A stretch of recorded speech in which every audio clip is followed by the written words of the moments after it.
Madame la ministre, Madame la rapporteure, cet amendement qui était déposé par plusieurs autres collègues veut attirer votre attention sur la réalisation de 2 grands programmes d'investissement qui sont particulièrement importants pour le territoire de la région Occitanie. Je pense tout d'abord à la nouvelle ligne à grande vitesse reliant Montpellier à Perpignan.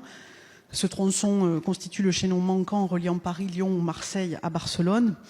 Je pense également au grand projet du Sud-Ouest, le GPSO. Le tronçon Toulouse-Agen est prévu au plus tôt entre 2028-2032, voire 2033-2037. Et la partie Agen-Bordeaux s'étalant de 2033 à 2037, voire après cette date.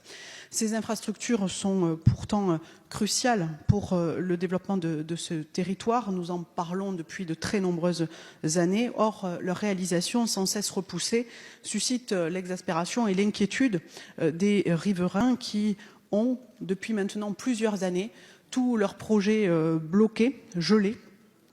Je rappelle aussi que les collectivités locales, notamment la région Midi-Pyrénées à l'époque, ont contribué financièrement à la construction du tronçon Tours-Bordeaux.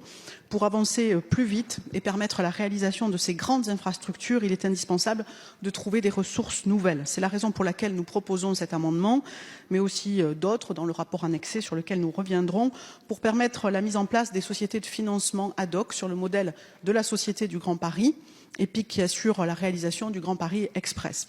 Le gouvernement, qui avait été interrogé début 2019, a apporté son soutien à la proposition de financement de la LGV Bordeaux-Toulouse par une telle société de financement dédiée.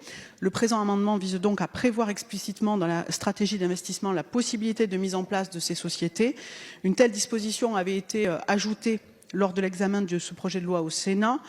J'ai bien vu que le gouvernement a déposé un amendement un peu plus loin, mais je veux vraiment insister sur la nécessité de mettre en œuvre ces sociétés pour permettre de simplifier la gouvernance des projets, surtout d'accélérer leur déploiement. Vous le savez, il existe dans certains territoires, je pense à la région Occitanie en particulier, des initiatives pour trouver des financements innovants. Je pense à l'idée de taxes sur les bureaux. Notre groupe avait proposé un autre amendement visant à créer la possibilité d'instaurer une écotaxe régionale sur le modèle de celle prévue pour la collectivité européenne d'Alsace.